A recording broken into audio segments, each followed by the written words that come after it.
नमस्कार. मी सौ सुरेखा गाजरे. काही दिवसांपूर्वी आंतरजाल मायबोलीवर एका अनामिक लेखिकेने राधाकृष्ण यांच्या निस्सीम प्रेमभक्तीवर भाष्य करणारं लेखन केले. ते मी अभिवाचन स्वरूपात सादर करीत आहे. अंधारलेलं होतं आभाळ एव्हाने, अगदी त्याच्या हृदयासारखं. मी त्या जुन्या विशाल उंबराखाली अजूनही तशीच तेवत होती ती, नाजूक थरथरत्या पणतीसारखी. त्याच्या विशाल हृदयाचा ठाव घे, कित्येक पर्ण गळून गेली निसटत्या काळाची साक्ष देत. पण ती तशीच राहिलीये थांबून, त्याच्या वाटेकडे नजर लावून. कधीतरी परतेलच तो पुन्हा तिला एकदा हृदयाशी धरण्यास. या भाबड्या निरागस आशेला तिच्याच अश्रूंनी ताजतवानं करत. सरकत्या मेघांकडे नजर असूनही डोळ्यात तरळतात त्याच आठवणी, याच उमराच्या थंड सावलीतल्या. बोट फिरणाऱ्या बासरीच्या सुरात तो, त्याच्या त्या मोहक कृपात ती. दोघही अगदी सारखेच धुंद झालेले. कलत्या प्रहराने अलगद उघडणाऱ्या आणि तिचाच ठाव घेणाऱ्या त्या आपण्या. त्यामुळे लाजून हरक्त झालेले तिचे देखणे मंशात गौरवर्णी गाल. नभातलं चांदण नजरेत साठवत विचार करत राहते ती भान हरपून. चांदण भरून त्या निळ्या डोळ्यात पाहायचा तो तिच्याकडे एकटं. सरत्या वेळेचं भान विसरून मंदावत जायचे ते बासरीचे सूर, अगदी खुद्द त्याच्याही नकळत. तिच्यावरल्या त्याच्या निरभ्र प्रेमाची मूक साक्षच असायची ती जण. तिला आठवते कपिलेच्या गळ्यातल्या पितळी घंटींची मंजूळ किणकी. एखाद्या वेळी मायाळू कपिलेचा तिला काहीसा मत्सरच व्हायचा. त्याच्या इतक्या जवळ आपण नाही हा सल तिला कायम छळायचा. नेमकी तेव्हाच शुभ्र पेमळ कपिला स्निग्धाळ जिभेने तिला चाटू लागायची. नेमकी तेव्हाच तिने न सांगताही आवडती धून बासरी वाजू लागायची. आणि त्याची प्रेमळ नजर स्तब्धपणे तिच्याच मुखड्यावर खिळून असायची. तिला आपल्या नेत्र कटाक्षाने घायाळ करत. तिला अगदी लख्ख आठवते तिनं खट्याळ म्हणलेलं तिला आवडायचं. जितकं लोणी आवडत असेल तेवढंच. वेलीच्या झोपाळ्यावर झोका घेताना कधी कधी मुद्दाम उंच झोका घ्यायचा तो. पण घाबरून जायची ती पडण्याच्या भीतीने. त्याची निळी बाहू घट्ट धरायची आता. तसा तो हसू लागायचा मोकळेपणानं. तशी ती लाडी हसरसून चेहरा फिरवायची. केसांच्या बटा सावरत म्हणायची खट्याळ. आणि तो विलखळत जायचा लोण्यासारखा. पाऊस पडत जातो त्या उंबरावर आणि लख्ख होतात त्या जुन्या आठवणी. मधल्या विरहाचा कोरडा काळ जणू वाहून जातो जमलेल्या धुळीसरशी. आठवतं तिला कधीतरी रुसलेली ती. त्याचं बासरीवरचं प्रेम आहे ह्या रुसव्यान. त्यानं तिची काढलेली प्रेमळ समजून. ही बासरी तुझ्यासाठी झणकारते म्हणून. शब्द न शब्द खरा केला त्यानं त्याचा. तिच्यापासून दुरावता सारून दिलं सुरांना बासरीनं अडगळीत त्याच्या सांगण्यावर. पण तिचं मन त्याला कधी कळलंच नाही. दुरून यमुनामाई पाहत असते तिच्याकडे उदासपणे, डोळ्यांचा लाटांचा पदर लावून. कोलेत्या यमुनेच्या निळ्याशार डोळ्यांच्या पाणवल्या कडा कुणाला दिसतच नाही.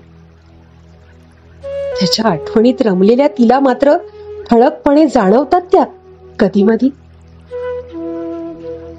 मग उगाच हसते ती, हताश, केविलवाणी.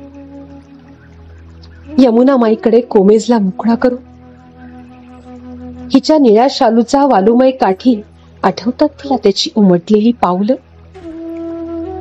आणि त्या पाऊल ठशांवर गमतीने ठेवलेली तिची नाजूक गुलाबी निमुळती पावलं.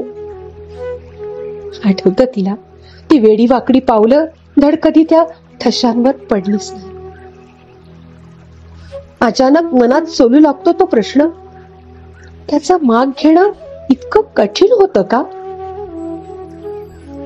जेव्हा गेला तो कायमचा सोडून हा वृक्ष असा विरह मागे ठेवून, तेव्हा निर्धास्त होती ती खरं तर.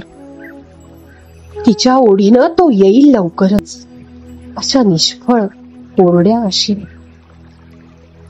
कारण देवत्व राखायला गेलेला तो माग वळून पाहणारच नाही कधी याची तिला कल्पना नव्हती ना.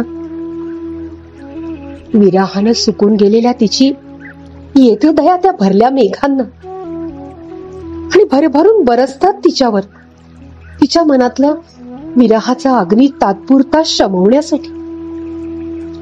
क्षणभर येतो तिलाही जरा तजेला आणि नजर ओलसर होत होत दिसू लागते त्याची निळी आकृती निळाशार पावसात धावत येताना.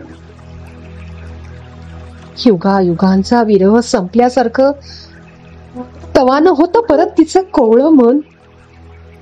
होतो स्वर्ग प्राप्तीसारखा निर्मळ आनंद आणि ढगात अंगात दडलेला जोश संचारून धाव घेते ती त्याच्या भेटीसाठी आतुरतेने. पण थेंबांना कवटाळताना कळून चुकतं हे पावसातलं काठेरी मृगजळ होतं. परतलीये ती कैक वेळा अशीच हताशपणे, वैफल्यानं जळावल्या मंद पावलांनी परत त्या मुख्या उंबरापाशी. त्याच्या मुखातून झरलेली वाणी सारखी घुमत राहते तिच्या कानात, शंखात घुमणाऱ्या आवाजासारखी. एखाद्या स्तब्ध रात्री भास होतो आणि तोच आवाज येतो, राधे. तर कधी घुमते तीच बासरीची धून.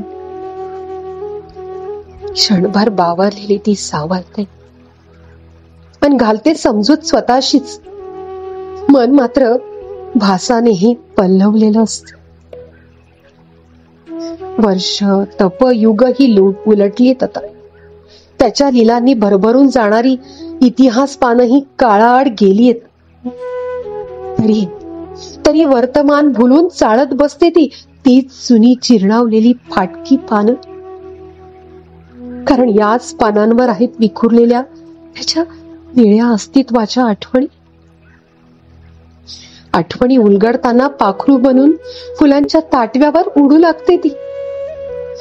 आठवणीच पणतीतील स्नेहाप्रमाणे तिच्या आशेला तेववत असतात.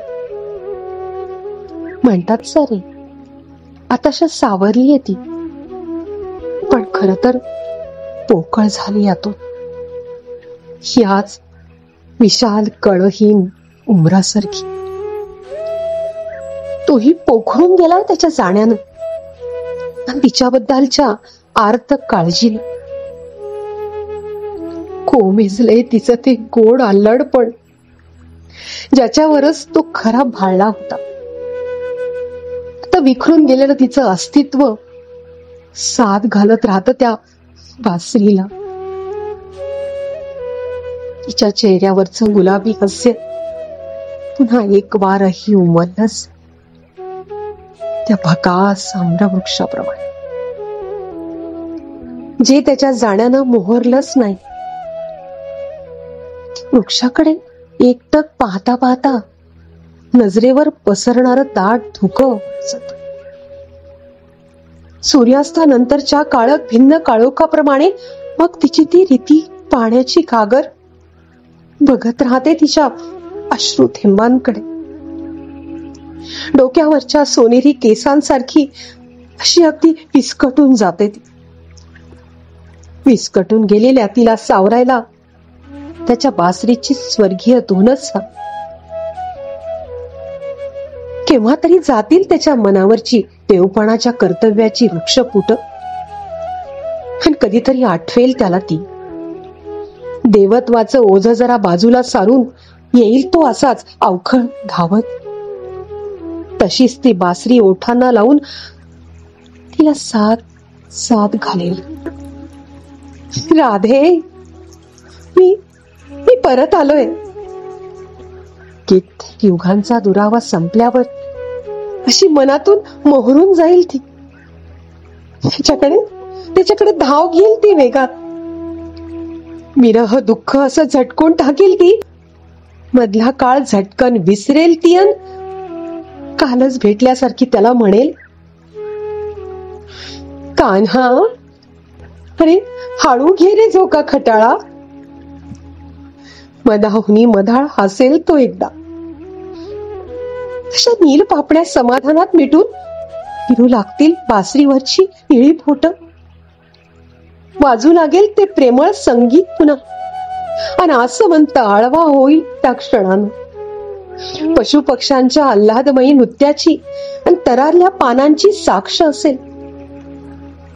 तृप्तीच्या आनंदानं डोळे वाहतील आणि अश्रू निळ्या पावलावर शिंपडत विलीन होऊन जातील त्याच्यात. परत कधीच न विलग होण्यासाठी. याच सुखद क्षणासाठी तर झुरते ना ती.